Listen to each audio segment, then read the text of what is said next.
কী অবস্থা? HSC 28 batch, কালকে তোমাদের রেজাল্ট দিবে। অনেক টেনশন হচ্ছে, টেনশন হওয়ার স্বাভাবিক। ওই টাইমে আমারও প্রচুর প্যানিক হয়েছে ভাই, রোল নাম্বার ঠিক লিখছি কিনা, রেজিস্ট্রেশন নাম্বার ঠিক লিখছি কিনা। ভাই আল্লাহর উপর ভরসা রাখো, আর কালকে রেজাল্ট যেমনই হোক আলহামদুলিল্লাহ বলে কলেজে পড়া শুরু করে দাও। কারণ কলেজে হিউজ পড়া, যা তোমাকে অবশ্যই পড়তে হবে। অ্যান্ড কলেজের পড়ার উপরেই অ্যাডমিশন নির্ভর করতেছে। সো এই ভাই, টেনশন হবে আজকে, আমি বলবো না যে টেনশন করিও না। টেনশন ভাই ওই টাইমে আমারও হয়েছে, আজকে তোমারও হবে, রাত্রে ঘুম হবে কি না এটা একটা বিষয়। কিন্তু কলেজের পড়া হিউজ, বিশেষ করে মানবিক বিভাগে পড়া নাই বলে, কিন্তু মানবিক বিভাগে অনেক পড়া আছে।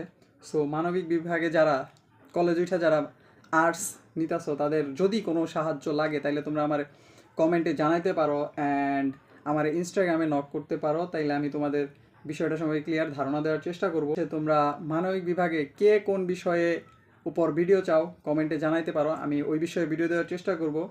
আর এই তো আমার পরীক্ষা শেষ, আমি এখন একজন অ্যাডমিশন ক্যান্ডিডেট, অ্যাডমিশনে পড়া শুরু করি নাই, আমি এখন ছুটি কাটাচ্ছি। তো 28 ব্যাচ, তোমাদের এই 2-3 দিনে যে কোনো বিষয়ে যদি কোনো কিছু থাকে পার্সোনালি আমারে নক করতে পারো, অ্যান্ড কমেন্টেও জানাইতে পারো, আমি ওই বিষয়ের উপরেই ভিডিও দেওয়ার চেষ্টা করব।